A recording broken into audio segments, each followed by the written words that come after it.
Mohammad Siraj, Mohammad Siraj. जिन्होंने अकेले दम पर एशिया कप जिता दिया। But number 6 for Mohammad Siraj. अकेले गाबा का घमंड तोड़ दिया। टूटा है गाबा का घमंड, जीत गई है मुकाबला भारत। अकेले ओवल जिता दिया। सिराज यू ब्यूटी, क्या परफॉर्मेंस दे डाली। सिराज वन मैन आर्मी है क्योंकि ये तब मैच जिताते हैं जब कोई उम्मीद करता ही नहीं है। इनके पापा रिक्शा चलाते थे, इनकी मम्मी घर घर जाके काम करती थी और अभी ये इंडिया की सबसे बड़े सुपरस्टार बन गए ऑटो हैं। रिक्शा चलाने वाले का बेटा कैसे बना भारतीय टीम का मुख्य ये गेंदबाज। एकमात्र ऐसे फास्ट बॉलर हैं जो इंजर्ड नहीं होते, चाहे साउथ अफ्रीका हो, ऑस्ट्रेलिया हो या इंग्लैंड हो, ये पूरे मैच खेलते हैं सीरीज के अंदर। Another wicket for Mohammad Siraj. आइए आज की डिटेल्ड वीडियो में हम समझते हैं कि कैसे एक रिक्शा चलाने वाले का लड़का, बर्तन धोने वाले का लड़का इंडिया का सबसे बड़ा सुपरस्टार बन गया है। देखिए ईयर था 2005 का, मोहम्मद सिराज की एज थी 10-11 साल। ये बहुत अच्छी बॉलिंग करते थे अपने गली क्रिकेट में। ये वो समय था जब सिराज को बहुत ज्यादा क्रिकेट पसंद था। ये दिन भर क्रिकेट खेलने जाते थे और ये क्रिकेट में सिर्फ बॉलिंग करते थे, दिन भर ये बॉलिंग करते। ये इतनी अच्छी बॉलिंग किया करते थे यहाँ पे कि इनके दोस्त आते और इनके पापा से कहते कि आप इनका एकेडमी में एडमिशन करा दो, आने वाले टाइम में नेशनल टीम में जा सकते हैं। लोग इनकी तारीफ करते थे, पूरे गली मोहल्ले में इनकी चर्चाएं थी कि इनका लड़का क्रिकेट बहुत अच्छा खेलता है, लेकिन इनके पापा इनका एडमिशन नहीं करवाते। उल्टा इनके पापा कहते हैं कि ये सब छोड़ो, पढ़ाई लिखाई में ध्यान दो, इसमें कुछ नहीं रखा है। पर इनके पापा ने इनका एडमिशन क्यों नहीं कराया, इनको एकेडमी में क्यों नहीं डाला, इसके पीछे की कहानी आप जानोगे तो आपके पैरों के नीचे से जमीन खिसक जाएगी। एक्चुअली में वो समय था जब इनके पापा रिक्शा चलाया करते थे और इनकी मम्मी घर घर जाके बर्तन साफ करती थी, घर की सफाई करती थी दूसरों के घर में। और यहाँ से इनकी मम्मी भी थोड़ी बहुत पैसे कमाती थी, इनके पापा भी थोड़ी बहुत पैसे कमाते थे और इस तरीके से इनका घर चल रहा था। अब ऐसी कंडीशन जहाँ पे इनको खाने के लिए पैसे नहीं थे, ऐसे में किस तरीके से क्रिकेट एकेडमी में इनका एडमिशन कराते। तो इनके पापा का कहना बिल्कुल सही था कि जाके पढ़ाई लिखाई में ध्यान दो, इसमें कुछ नहीं है क्योंकि गरीबों के लिए क्रिकेट नहीं बना। एंड अपने पापा के कहने के अनुसार ये डेली बस्ता उठा के घर से निकलते भी थे स्कूल के लिए, लेकिन ये स्कूल न जाके ग्राउंड जाया करते और ग्राउंड जाके दिन भर क्रिकेट खेलते और वहाँ पे बॉलिंग करते। वैन इस तरीके से समय बीतता गया, 2004 से लेकर 2013 का समय आ गया, 9 साल निकल गए। अब सिराज की एज 19 साल हो चुकी थी और अभी तक इन्होंने कभी भी लेदर बॉल पकड़ी तक नहीं थी। अब ये पढ़ाई में काफी कमजोर थे तो इनकी जॉब वगैरह लगी नहीं थी। इनके पापा इनसे कहते हैं कि तुम्हारा भाई घर में कमा के लाता है, कुछ तो तुम ऐसा करो जहाँ से तुम पैसे कमा पाओ, घर में 200-300 रुपए तो लाओ, कुछ तो करो तुम। अब सिराज भी परेशान थे, वो क्रिकेट में करियर तो बनाने नहीं वाले थे, ना वो इधर से पैसे लाके दे सकते थे, लेकिन एक तरीके से पैसा आ सकता था। वो ये था कि वो क्रिकेट अच्छा खेलते थे, अगर आसपास वो टूर्नामेंट खेलते तो यहाँ पे उन्हें खेलने के, जीतने के पैसे मिलते। This one's gone though.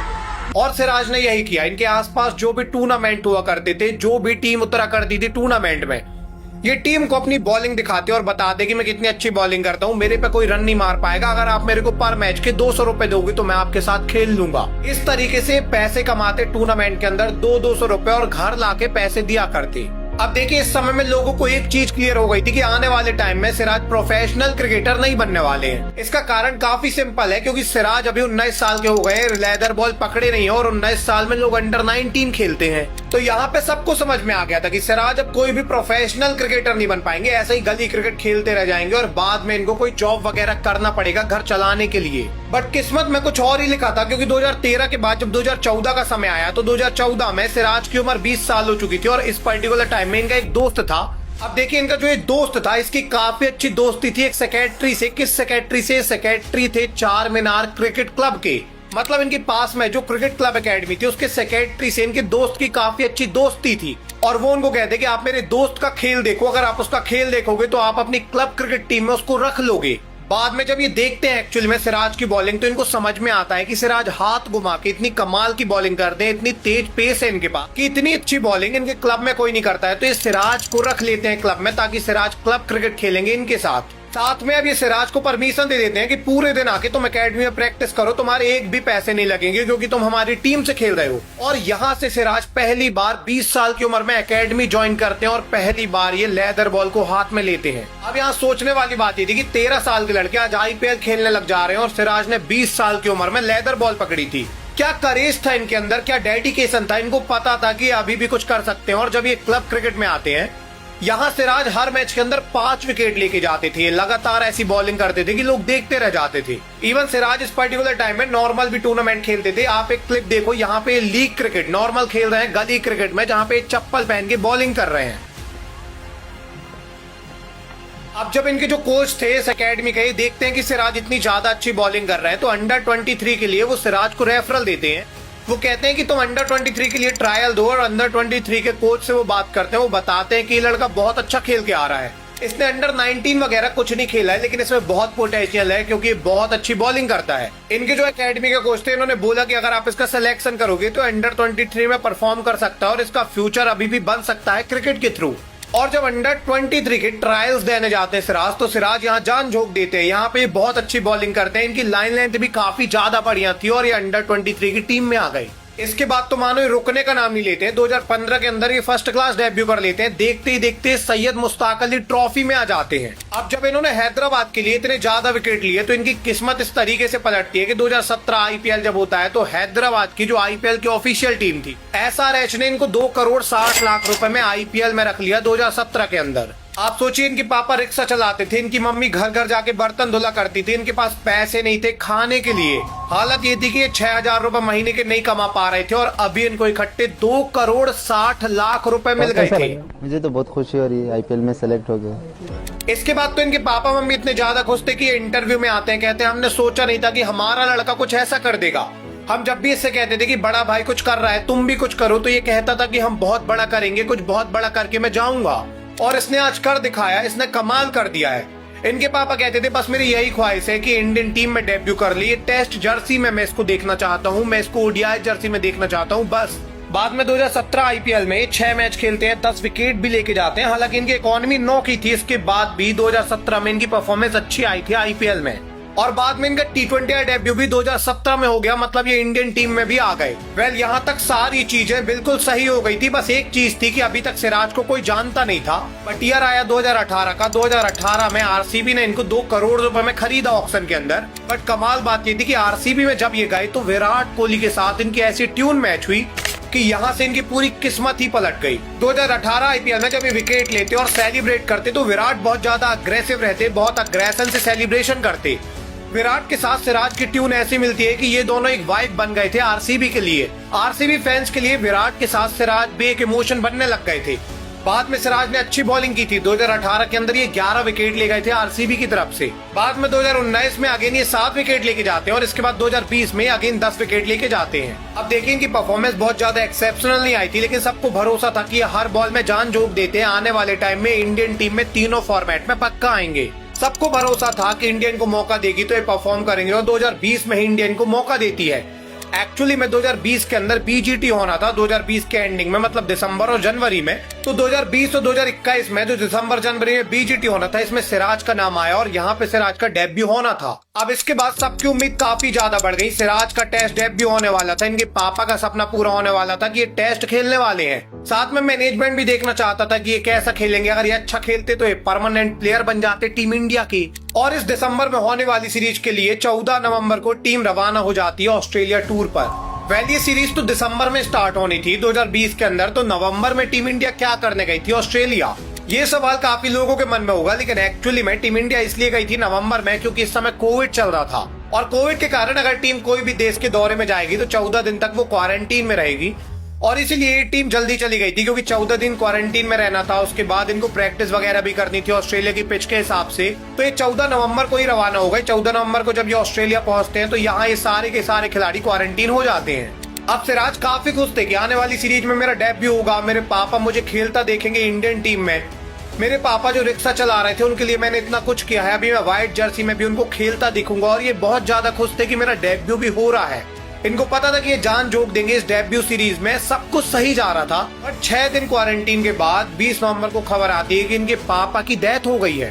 Siraj के पापा, जिनका सपना था कि सिराज इंडियन टीम से खेले, उस दौरे में सिराज गए भी थे। उनका डेब्यू बस होने वाला था, उससे कुछ टाइम पहले इनके पापा की डेथ हो गई। दिक्कत वाली बात ये थी कि सिराज इस समय ऑस्ट्रेलिया में थे, क्वारंटीन थे, सीरीज खेलने गए थे, और इसलिए इनकी मम्मी ने बोला कि ठीक है, तुम घर नहीं आ सकते तो मत आओ, बड़ा भाई घर में है, वो सारी चीजें कर देगा, तुम क्रिकेट में ध्यान दो, क्योंकि तुम्हारे पापा का सपना भी यही था कि तुम देश के लिए खेलो। तुम उधर देश के लिए गए हो तो तुम उधर ध्यान दो। अब सिराज अपने पापा के फ्यूनरल में नहीं जाते हैं कि मुझे देश को रिप्रेजेंट करना है, मेरा डेब्यू हो रहा है, मुझे जान झोंक देना है, ये बीजीटी मुझे इंडिया को जिताना है। और सिराज ने इतना कुछ कर दिया, लेकिन वहाँ पे देश का मैनेजमेंट कुछ और ही चाह रहा था। इंडियन मैनेजमेंट क्या कहता है, पहले टेस्ट में उमेश यादव को खिलाते हैं, शमी को खिलाते हैं और बुमराह को खिलाते हैं और कहते हैं कि अभी सिराज को रेस्ट देना चाहिए, अभी उनको नहीं खिलाना चाहिए। इन्होंने बोला कि अभी सिराज का डेब्यू नहीं कराया जा सकता है, ये बीजीटी है, ये इंपॉर्टेंट सीरीज है, बाद में देखेंगे, ये बैकअप प्लेयर के तौर पे है यहाँ पर। मतलब जिस खिलाड़ी ने अपने पापा का फ्यूनरल छोड़ दिया, जो खिलाड़ी इतना ज्यादा एम्बिशियस है, बहुत ज्यादा खेलना चाहता है, क्रिकेट देश को रिप्रेजेंट करना चाहता है, उस खिलाड़ी का डेब्यू नहीं कराते ये कह के कि अभी ये बैकअप में रहे क्योंकि इंपॉर्टेंट मैचेस हैं, ये बड़े मैचेस हैं, यहाँ हो सकता है सिराज फ्लॉप हो जाए। अब सिराज का यहाँ डेब्यू नहीं होता, लेकिन इंडियन मैनेजमेंट के हिसाब से नहीं, भगवान के हिसाब से चीजें होती हैं और भगवान ने सोच रखा था कि सिराज का डेब्यू तो होगा और ऐसा होगा कि सब देखते रह जाएंगे। देखिए होता क्या है, पहला मैच इंडिया बहुत बुरे तरीके से हार जाती है, जब इंडिया 36 रन में ऑल आउट हो गई। ये वाला मैच जो है सिराज नहीं खेले थे, बट सेकेंड मैच से पहले यहाँ पता लगता है कि मोहम्मद शमी को इंजरी हो गई और इंजरी के चलते वो पूरी सीरीज से बाहर हो गए हैं। अब जैसे ही शमी को इंजरी होती है तो सिराज की टीम में एंट्री हो जाती है उमेश यादव और जसप्रीत बुमराह के साथ। अब इंडिया सीरीज में 1-0 से पीछे चल रही थी, विराट कोहली घर जा चुके थे अपने पर्सनल इशू के चलते और यहाँ पे ये कंडीशन हो गई थी कि इंडिया को सीरीज जीतना है तो ये मैच जीतना पड़ेगा। ये सीरीज 4 मैच की होने वाली थी, तो सेकेंड मैच जीतना बहुत जरूरी था, क्योंकि ये मैच अगर इंडिया हारती तो सीरीज इंडिया फिर नहीं जीत पाती। और आता है 26 दिसंबर का दिन, जब ऑस्ट्रेलिया इंडिया का मैच स्टार्ट होता है। इस मैच में पहले बैटिंग करने ऑस्ट्रेलिया आती है और सिराज इस मैच को खेल रहे थे, इनका डेब्यू मैच था। इस डेब्यू मैच में जब सिराज बॉलिंग करने आते हैं तो सिराज का पहला शिकार बनते हैं लाबुशेन, जो 48 रन के स्कोर पे खेल रहे थे, मतलब ये सेट हो चुके थे। बाद में सिराज ने ट्रेविस हेड का भी विकेट निकाला और पहली इनिंग के अंदर 15 ओवर में 40 रन देके सिराज 2 विकेट ले गए। ऑस्ट्रेलिया इस इनिंग में 195 में ऑल आउट हो गई थी और इंडिया ने आके बाद में 326 रन बना दिए थे, मतलब इंडिया काफी बढ़िया लीड में आ गया था। अब ऑस्ट्रेलिया की सेकेंड इनिंग आती है, ये इनिंग काफी ज्यादा डिसाइडिंग इनिंग थी, क्योंकि यहाँ पे इंडिया ऑस्ट्रेलिया को रोक लेती तो इंडिया और एक तरफा मैच जीत जाती। और बाद में जब ऑस्ट्रेलिया अगेन बैटिंग करने आई तो सिराज ने इस बार 21.3 ओवर डाले, 1.72 के इकॉनमी से 37 रन दिए और 3 विकेट निकाली। सिराज ने एक मैच के अंदर 5 विकेट झटके थे, इनका पहला मैच था और इन्होंने बताया था कि जब भी इन्हें मौका मिलेगा ये जान झोंक देंगे। इंडिया ये मैच 8 विकेट से जीत जाती है और इसके बाद जब तीसरा मैच स्टार्ट होता है ना, तीसरे टेस्ट मैच में नेशनल एंथम में सबको देखने को मिलता है कि मोहम्मद सिराज यहाँ रो रहे हैं। Siraj was seen in tears after he got emotional while India's Mohammad Siraj इसीलिए रो रहे हैं क्योंकि इनके पापा का सपना था, वो पूरा नहीं हो पाया है, लेकिन वो अभी खेल रहे हैं और ऐसा खेल रहे हैं कि वो डोमिनेट करा रहे हैं, अपने देश को वो जिता रहे हैं। ये टेस्ट मैच तो ड्रॉ हो गया था, लेकिन सबसे इम्पोर्टेंट मैच था चौथा मैच इस सीरीज का, जो टेस्ट ब्रिस्बेन में खेला जाना था। देखिए ब्रिस्बेन वही जगह है जो गावा है और इससे पहले इंडिया की सीरीज में 1-1 की बराबरी चल रही थी। मतलब ये मैच इंडिया अगर जीतता तभी ये सीरीज जीत पाते और ये मैच जीतना असंभव लग रहा था सबको। एंड असंभव क्यों लग रहा था, क्योंकि ये जो ब्रिस्बेन का ग्राउंड है, गावा का ग्राउंड है, यहाँ ऑस्ट्रेलिया 32 साल से इस पर्टिकुलर पॉइंट तक हारा ही नहीं था। एंड ऐसा नहीं कि ऑस्ट्रेलिया इंडिया बस से नहीं हारा है, अगर ओवरऑल रिकॉर्ड निकाल के आप देखते, कोई भी दुनिया में ऐसी टीम नहीं आई थी जो पिछले 32 साल में ऑस्ट्रेलिया को गावा के अंदर हरा दी हो।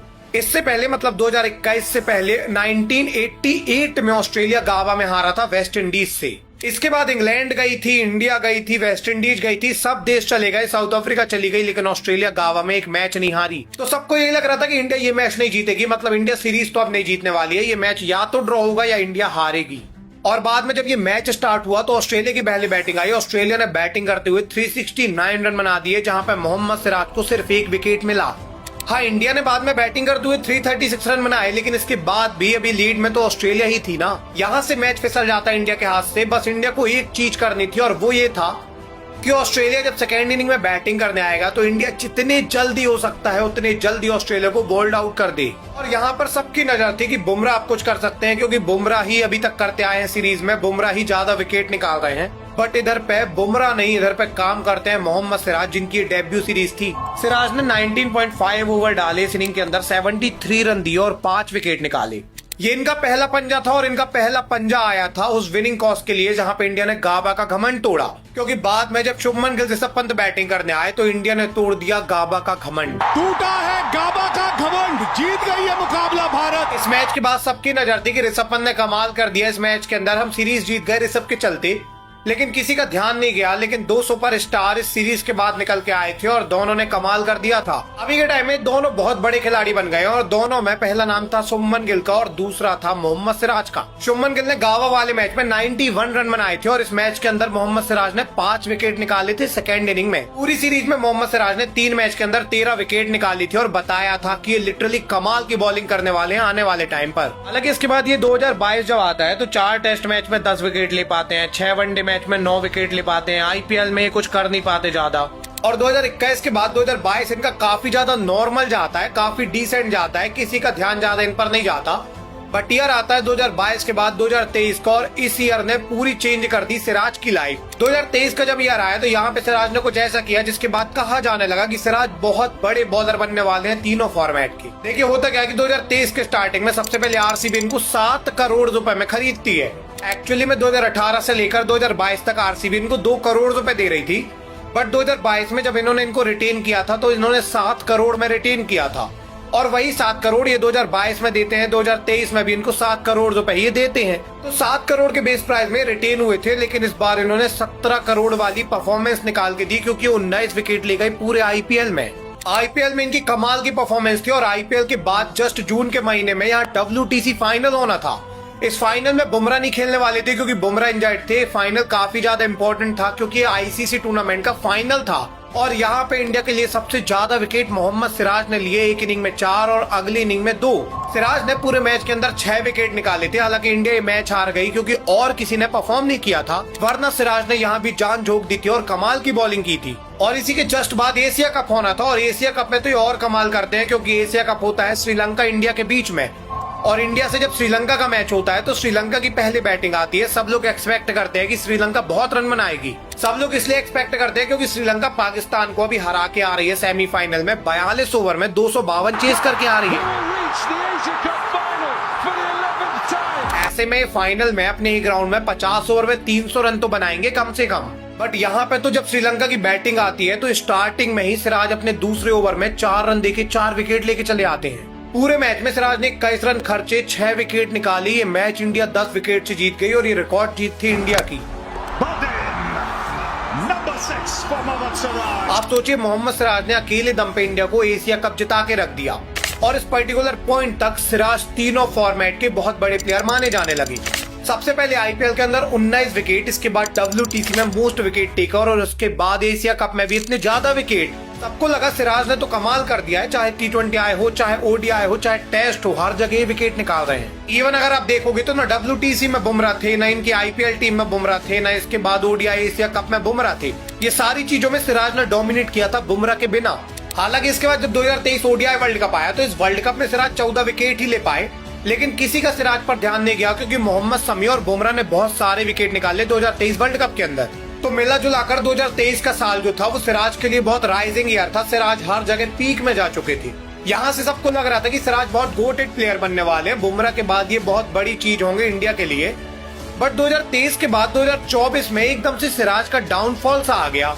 अब डाउनफॉल तो आप नहीं कह सकते, लेकिन इनका डाउनफॉल लाया गया क्योंकि इनका सिलेक्शन ही कहीं हो नहीं रहा था। 2024 में क्या हुआ कि आईपीएल सबसे पहले जब होता है तो आईपीएल के अंदर ये फ्लॉप रहते हैं, इनकी इकोनॉमी भी 10 से ज्यादा चली आती है। अब आईपीएल में फ्लॉप थे और इसके बाद जब T20 वर्ल्ड कप हुआ तो यहाँ पे इनका नाम तो आया, लेकिन इनको ज्यादा मौके दिए नहीं गए। बाद में आईपीएल से इनको आरसीबी ने निकाल दिया और ऐसा लगने लगा कि सिराज का डाउनफॉल आ गया है। हर जगह सिराज को ड्रॉप किया जाने लगा। 2024 में एकदम से ये घोस्ट से हो गए और 2024 के बाद 2025 चैंपियन ट्रॉफी में इनका सिलेक्शन नहीं हुआ। अब 2025 चैंपियन ट्रॉफी में सिलेक्शन न होना बहुत ज्यादा घातक चीज थी। देखिए सिराज जब से आए थे तब से डोमिनेट तो तीनों फॉर्मेट में कर रहे थे, लेकिन ODI एक ऐसा फॉर्मेट में था जहां पे सिराज बिल्कुल पीक में थे। ODI एक ऐसा फॉर्मेट में था जहां इनका एवरेज जो था 24 के अराउंड था, जहां पे लिटरली एक्सेप्शनल थे और इनका ODI फॉर्मेट में ही नाम नहीं आया था। तो ऐसे में सब लोग शॉक रह गए। अब लोग ये नहीं कह रहे थे कि सिराज की परफॉर्मेंस खराब है, अब लोग आके गाली देते हैं BCCI को। लोग कहते हैं कि BCCI ये क्या कर रही है, मोहम्मद सिराज को इनको सिलेक्शन करना चाहिए। भाई ये तो बहुत गलत हुआ सिराज के साथ। लोग सिराज के साथ सिंपैथी जताते हैं और बाद में 2025 में इंग्लैंड टूर में जाती है इंडियन टीम। इस टूर में ना विराट कोहली होने वाले थे, ना रोहित शर्मा, ना अश्विन, ना बुमराह पूरे मैच खेलने वाले थे। इसके बाद भी ये टूर में इंडिया बराबरी करके आती है 2-2 से, जो विराट कोहली के टाइम पे इंडिया ने किया था वो अभी करके दिखाया इंडिया ने। इंडिया पिछले 21 साल से इंग्लैंड में जाके कोई सीरीज नहीं जीता है, लेकिन विराट की कैप्टनसी में इंडिया गया, वहां 2-2 से बराबरी करके आया। और इंडिया ने 2-2 से बराबरी इसीलिए की क्योंकि जसप्रीत बुमराह ने वहां पे 23 विकेट निकाले थे। बाद में अभी सिराज ने वही किया, जब शुभमन गिल कप्तान थे तो सिराज ने भी 23 विकेट निकाले और शुभमन गिल की कप्तानी में भी इंडिया ने 2-2 की बराबरी कर ली। सिराज ने 5 मैच में 23 विकेट निकाले, 2 मैच जिसमें बुमराह नहीं खेल रहे थे, दोनों मैच के अंदर इन्होंने पंजा खोला और ये दोनों मैच इंडिया जीत गई। हाँ, अगर लोग इनके पूरे ओवरऑल स्टैट देखते हैं तो लोगों को ऐसा लगता है कि इनका जो एवरेज है टेस्ट के अंदर वो 30 का है, और इनके नंबर देख के सबको लगता है कि ये ओवररेटेड है क्योंकि इनके नंबर तो काफी ज्यादा खराब है। बुमराह का जहां 19 का एवरेज है, बाकी बॉलर का जहां 25, 26, 27, 28 का एवरेज रहता है, वहां पे इनका एवरेज तो 30 का है। और मैंने भी एक वीडियो डाली थी जहां पे मैंने बताया था कि शायद सिराज ओवररेटेड है क्योंकि सिराज एक्चुअली में इतने ज्यादा इफेक्टिव नहीं है क्योंकि इनके नंबर तो काफी ज्यादा खराब है। बट सिराज ने इंग्लैंड सीरीज में बताया कि नंबर से कुछ नहीं होता, वो इतने ज्यादा इम्पैक्टफुल हैं कि जब वो चलते हैं तो अकेले दम पे वो मैच जिता देते हैं। कमाल बात है कि भले इनके नंबर कैसे भी हो, ये जान झोंक देते हैं, हर बॉल में जान झोंकते हैं। आप सोचिए, पूरी सीरीज के अंदर सिराज ने 187 ओवर डाले हैं। 187 ओवर में एक एक बॉल में इन्होंने जान झोंक दी है, ऐसे डालते थे जैसे इनके करियर की आखिरी बॉल हो।